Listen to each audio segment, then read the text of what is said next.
Я не пьяный. Ебать! А что ты делал ночью? Ебать, Я не уёбан. пил ночью.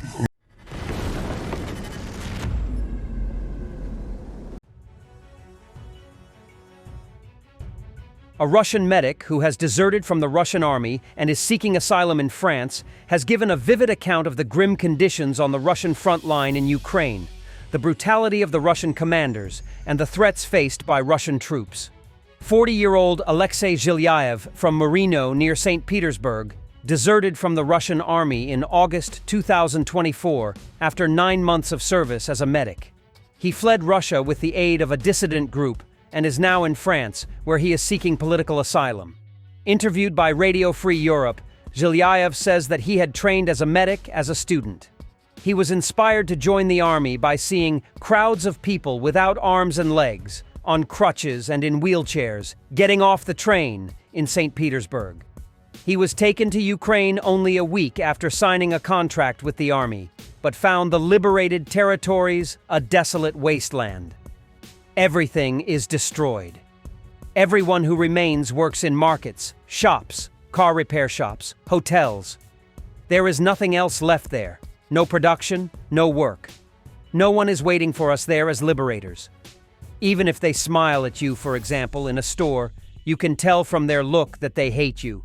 These are the ones who, according to Putin, must be liberated. Zhilyaev was sent to the third line of defenses, behind the front lines, where he was sent almost daily on evacuation missions to recover the wounded and dead. It was an extremely hazardous task because of the aerial dominance of Ukraine's kamikaze drones. Although the Russians had electronic warfare systems, they often weren't effective. Zhilyaev says there were entire swarms of Ukrainian drones in his sector, averaging 5 per Russian soldier. Men were killed within minutes of arriving at the front line. A guy, 18 years old, had 20 minutes at the front. An FPV drone flew at him with a TNT block. That was it. They turn you to dust straight away. It's the same at our Zero base. The soldiers from the 2nd Battalion arrived, the drone tore off a guy's leg in a dugout at the old Zero. We run up, provide assistance. It's clear that they're still flying. They covered him with a second stretcher and jumped into another dugout saying, "We want to live too." There really are a lot of drones. The guys once took a position and said, the Ukrainians have a 3D printer, control boards, motors there, and they assemble drones right on their front.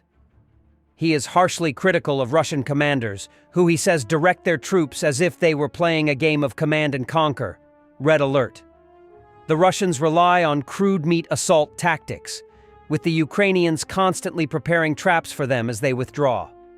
The Ukrainians safeguard their personnel. If the Russians go on the offensive, they retreat, and the Russian army occupies a point. And at this point, the Ukrainians have already zeroed in on all positions. And where they haven't zeroed in, they drop sensors from drones. And they start to encircle them. An assault detachment of 15 people left, 3 came out, the rest stayed there. That's usually how it goes. I can tell about losses in general by the ratio of evacuated bodies of Ukrainian and Russian soldiers, which is 1 to 7. Zhilyaev says that Russian commanders treat their men brutally, sending individual soldiers into near-suicidal assaults on the basis of personal animosity, or, in one case, because a commander objected to a man being unshaven. An assault battalion is suicide bombers. The average survival rate in an assault squad is 20%. In a penal assault unit, survival tends towards 0. It mainly includes those who are undesirable to the command and those who screw up, for example, drink or use drugs, as well as those sick with hepatitis C. Zhilyaev later met 2 convicts who had been part of what was probably a penal battalion. They had a company of 100 men in the Zaporizhzhia direction. There they were sent to storm every hour. The platoon runs out. The next one is sent. Only these 2 crawled out. Pits in the ground, known as zindans, are used to confine mostly undesirables and keep them there from a day to 2 weeks. They give almost no food. About 20 people sit in a hole, and between them, they get 2 loaves of bread and 1.5 liters of water for a day. They are abused, not so much physically as morally. They are taken out to work, to cut down trees, build some fences, and all under the protection of the military police or the commandant's company. Other soldiers are tied to trees for days at a time as a punishment. In Ukraine's harsh winter climate, open-air punishments can be hazardous. On one occasion, a political officer ordered a lieutenant he disliked to be thrown into a pit. He got frostbite on both his feet. They had to be amputated. But we filmed it on our phone and passed it on to the volunteers who deliver humanitarian aid. They posted the video on vContact, and the lieutenant was finally released, but without his feet. At least one soldier a week committed suicide. Others deliberately injured themselves in an effort to get sent to hospital, but were instead thrown into a pit until they admitted they had shot themselves and pledged that they were ready to atone for their guilt with blood. Injured men were brought from the pit to Zhilyaev's medical battalion, where they would be bandaged, injected with antibiotics, and then, by decision of the division political officers, with the consent of the division commander, sent to assault. And that's it for them. He says that nobody is interested in the politics of the war. The privates and junior officers all want to go home. No one needs this war. The political officers basically forced them to go on the assault. Plus, as far as I understand, they planted rumors through their informers that the Ukrainians were torturing and killing prisoners, cutting off something. These are really planted stories, which then become rumors.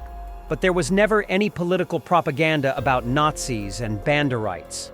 In February 2024, Zhilyaev was seriously wounded and was evacuated to Moscow for treatment. This, however, was perfunctory. Antibiotics to stop infections and vitamin C for everything else. He says that military hospitals are like a prison. There's military police everywhere, you can't get out. I already had thoughts of escaping, but I didn't dare because of the patrols. He decided to desert and managed to escape to Belarus, from where he traveled to France.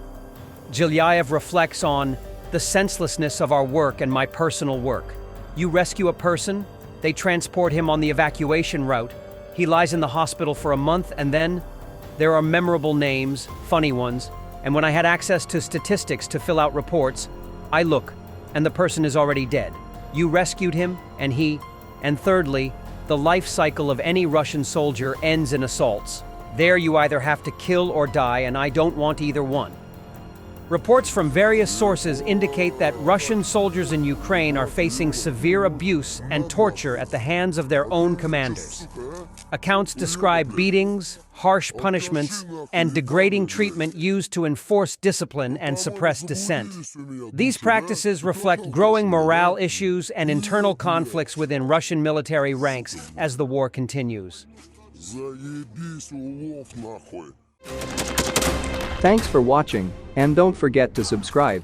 Also, if you want to support Warthog Defense, please become our member and get early access to new videos, exclusive members-only videos, and become administrator in comment section. The membership link is in the description. Rescues every day. We had a guy last week, it's 6 rescues in 6 days. You know, he's doing the job every day.